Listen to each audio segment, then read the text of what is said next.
Salam alaikum, khawti khwatati, j'espère que vous allez bien. Tu as les nostalgériques qui sont en mode PLS et on va lire. Le principal objectif de l'oligarchie qui dirige l'Algérie consiste à durer en faisant taire les opposants comme Boualem Sansal. Boualem Sansal n'a jamais été opposant, déjà pour commencer, mais à la botte de qui vous savez, Elisabeth, et nous on le sait. En Algérie, 60 ans de dictature militaire et de captation de la richesse nationale par la classe dirigeante du pays.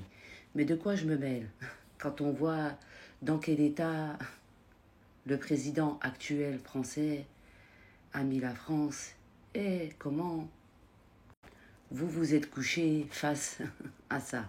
Oui, parce que la CPI émet des mandats d'arrêt contre Netanyahou et son ex-ministre de la Défense accusé de crimes de guerre, crimes contre l'humanité. Mais vous, ce que vous faites, vous vous couchez, vous vous mettez à plat ventre et on sait pourquoi.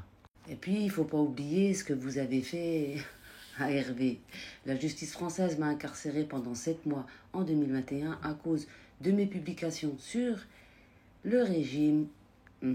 Et je suis encore sous bracelet électronique. La République française n'a pas de leçon à donner à l'Algérie en matière de liberté d'expression. Et puis, il ne faut pas oublier qu'à une certaine année, Larbi Ben Mehdi et Marcel Bijard sont assis autour d'une table, l'un en face de l'autre. Le cynique et raciste Bijard pose la question suivante à Ben Mehdi. D'après vous, qu'est-ce qui sépare un Algérien d'un âne? L'imperturbable Ben Mehdi, Allah yarhamakou wa sa'alik, sans se démonter, le sourire au coin, répond la table.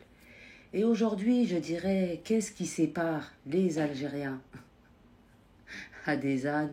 Je dirais la propagande française, et pas que, parce que on sait que l'Algérie dérange. Donc arrêtez de nous prendre pour des imbéciles.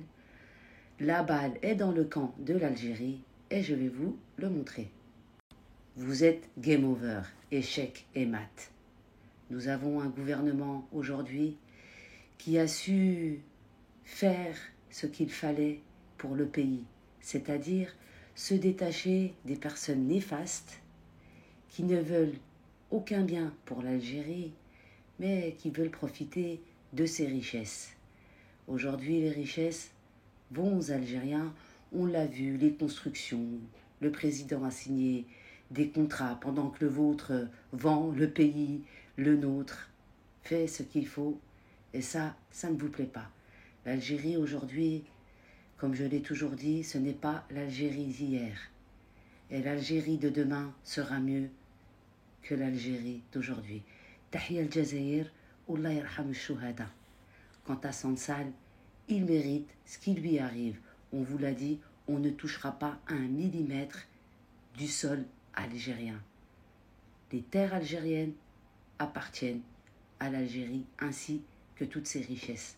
En attendant, préoccupez-vous des Français qui ont du mal, non seulement à honorer leurs factures, mais à remplir leur frigo.